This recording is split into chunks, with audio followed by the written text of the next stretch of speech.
Hello and welcome to my presentation. My name is Dr. Leonie Ruddick and today I'll be talking to you about chrononutrition and its influence on weight loss. So chrononutrition basically describes this interplay between meal timing and biological circadian rhythms and the impact that this has on our health, including weight management. So today I'll talk to you about a number of topics, specifically meal timing and energy distribution and the effect this has on body weight, the effect it has on weight loss, and then also how it actually may influence body weight. So I'll briefly describe its effect on energy expenditure and appetite. So I'm just going to start by running you through this diagram, which looks at the influence of circadian rhythms on metabolic processes. So in the brain, we have a small section called the suprachiasmatic nucleus, or the SCN, and this is known as the master clock. So this receives information from the light and the dark cycle through the retina in the eye, to inform the brain about the timing of the external day. So the SCN relays information to the rest of the clocks throughout the body. So the body has clocks in all of its various tissues, and this helps to regulate the timing of the processes directly in and around those specific tissues.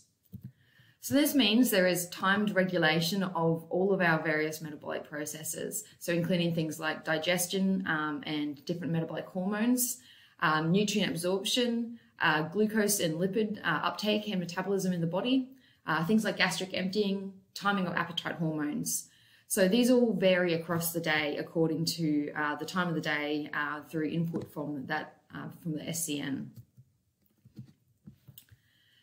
These therefore affect the timing of our food intake and our energy expenditure.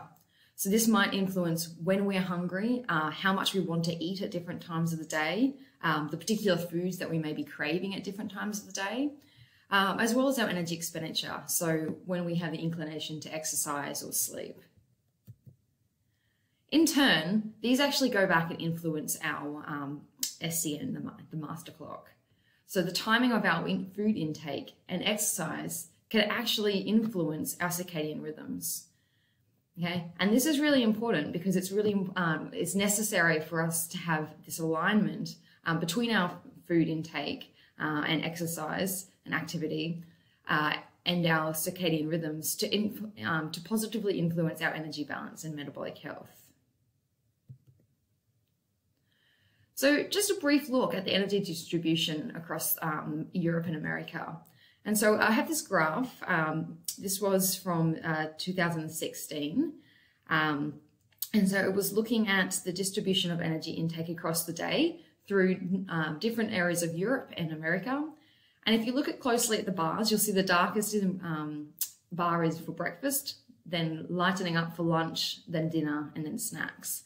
And what you can see is that there's a much larger quantity of food intake trending towards the dinner time meal, particularly if you look at North America and Northern Europe. So we can see there's a very large intake at dinner.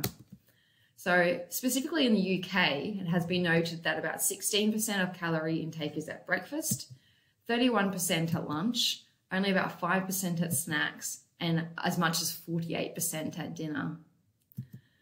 So on top of this, regular campaigns have shown that breakfast skipping is still very common, with 6% of children, 15 to 26% of adolescents, and about 31% of adults skipping breakfast on a regular basis. So what impact does meal timing have on our risk of being overweight and obese? So there's been plenty of studies over the years that have looked at the impact of breakfast. And overall, we have this meta-analysis which has pulled together all of these different studies. So this meta-analysis grouped together about 88 different studies, which is quite a large population group to review. And they looked at the odds ratio for being overweight or obese. And they found that it is 1.55 times more likely that an individual will be overweight or obese if they skip breakfast. And so what about energy distribution? So you might have breakfast, but it might be really small. Or same with your dinner might be really, really large. So what impact does this actually have? So this was a study done in 2016, and they looked at energy distribution across the day. And they found that there was actually very limited evidence of any association between energy distribution and BMI. However, a second study that was done not long after, so another meta-analysis pulling together a range of different studies, and they looked more at dinners rather than energy distribution. And they found that small dinner eaters had a slightly lower BMI with a mean difference of 0.39 kilograms per meter squared.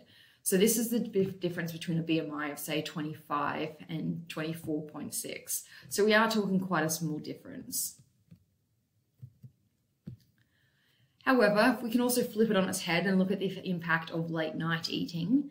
And consistently, research does show that there is an association with increased risk of obesity, metabolic syndrome, which encompasses high blood pressure, high cholesterol, high glucose and obesity, and an increased risk of high glucose levels when individuals have a habit of late night eating. So what about energy distribution and weight loss? So there's been a couple of really nice studies, and this was one of the earliest studies from 2013. And this looked at whether individuals having a larger breakfast versus larger dinner were able to lose more weight. So they had 93 overweight obese women who undertook a 12-week weight loss diet. They either had 50% of their calories at breakfast or 50% of their calories at dinner and just a small breakfast. And so this is the graphs of their weight loss over the duration of the study. So the first one we can see is the trend in weight loss over time. And we can see that in the breakfast group is in the dark, in the black, and they had a significantly larger amount of weight loss over that 12 weeks compared to those on the larger dinner meals. The second graph is just looking at the change in waist circumference at 0, 6 and 12 weeks. And again, we can see that the breakfast group in the black had a significantly greater reduction in waist circumference compared to the large dinner group. On top of this, individuals also had superior improvements in things like their blood pressure, cholesterol, and blood glucose. So from this study, it would appear that having larger amounts of food in earlier parts of the day could be beneficial for weight loss. However, we've also been working on a very similar sort of study. We've been working on a study that has 45% of calories at breakfast and just 20% at dinner. And in our study, we specifically used a crossover trial design. So participants undertook both the large breakfast and the large dinner components of the study. So the study was like 4 weeks of each different diet. Okay, and what we can see is that we found very little difference in the amount of weight loss people had on the different diets. So the big breakfast in the blue, the big dinner in the red, and you can see that they practically overlap. The table below just has a little bit more detail about the exact amount of kilograms and change in waist circumference during the different diet periods. And again, we can see that the weight loss during the big breakfast and the big dinner was nearly identical. So there was no difference between them. Okay. There was a significant change in weight loss across the study. So that was just a significant change during the big breakfast and the big dinner compared to when they were in the maintenance diet.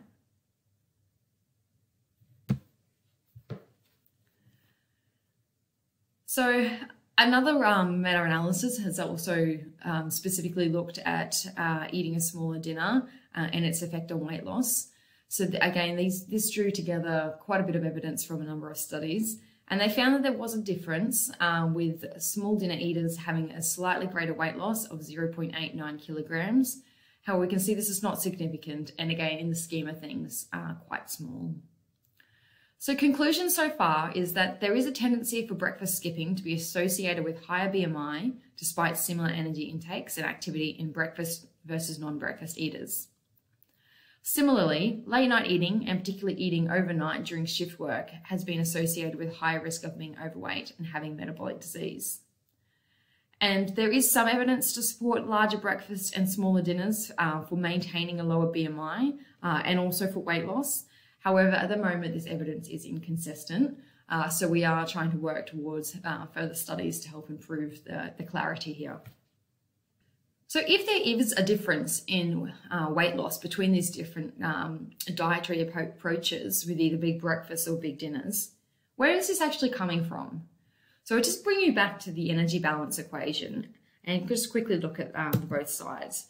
So on one side, we have energy expenditure. So this can be split into physical activity, the thermic effect of food, which is the energy expenditure after you have a meal to break down the nutrients from that meal. And we have resting metabolic rate. So overall, we have to consider, does eating at different times of the day have any impact on any of these areas of energy expenditure? Or does eating at different time of the day influence our energy intake? So again, we can look at different factors that influence intake. So we have physiological, which is appetite, and food hedonics, with food hedonics referring to like the liking or wanting for particular foods. So this can be often over and above feeling hungry for a food. So that chocolate cake might be really appealing and you want it and you're going to eat it despite the fact that you're not actually hungry. So this is what is encompassed in food hedonics. Then we also have social and behavioural drivers of food intake. However, these are unlikely to be circadian in nature, so we won't go into those. Lastly, there could also be differences in absorption of energy from the gut or differences in the loss of energy in urine and feces that could be affected by the time of day of eating. So just brief look at energy expenditure across the day. So this study looked at 24-hour energy expenditure. Participants were in a respiratory chamber, so this allows the energy expenditure to be measured continuously across a 24-hour day. And what we can actually see is that we have the breakfast skipping in the red and the breakfast consumption in the blue.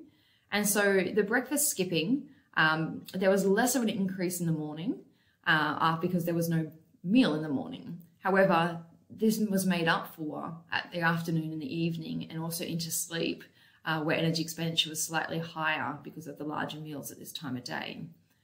So overall, despite the fact that there was a difference in the timing of energy expenditure, we can see that the 24-hour energy expenditure between these two different approaches is very similar. So very similar study with this one looking at breakfast skipping compared to dinner skipping. So again, it's either pushing more calories towards the start of the day with dinner skipping or towards the end of the day with breakfast skipping. And of course, I had a control group that had 3 meals per day. And again, we can see that there is differences in the timing of the energy expenditure across the day. However, again, if we look at these 3 groups, we can actually see that there is actually a slightly higher energy expenditure in the breakfast skipping and the dinner skipping compared to the control group. So I'm not quite sure why this actually came about. However, it is quite small again in the scheme of things. But the thing to really note is there was no difference in energy expenditure between breakfast skipping or dinner skipping, sort of suggesting that if we have calories earlier or later in the day, it's really not likely to affect our 24-hour energy expenditure. Now, it is important to note that these are in respiratory chambers, so it's quite a restricted environment. And so in a real world setting, participants might be more or less likely to move around, which may not be captured here.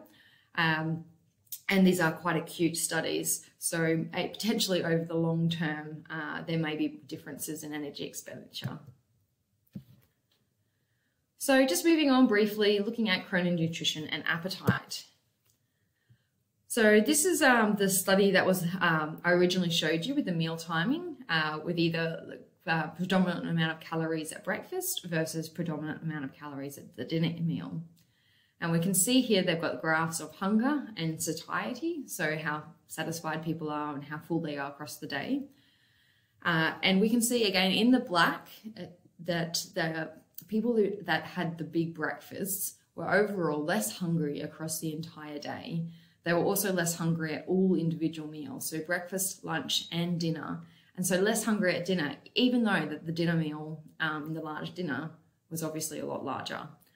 So flip that on its head for satiety.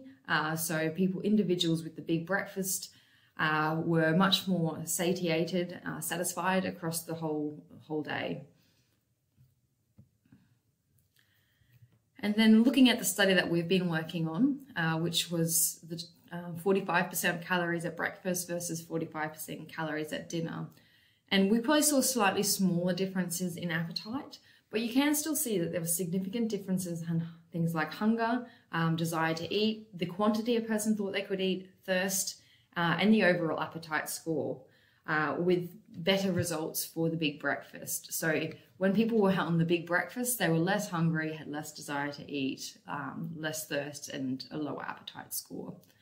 So while our study was quite rigid and controlled for the energy intake across the day, so we encouraged all participants to consume all of their meals, this may be actually quite different in the real world setting.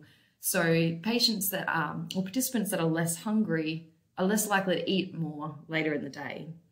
So you might actually see greater weight loss and better maintenance of body weight when having big breakfast, when it's not in such a controlled research study.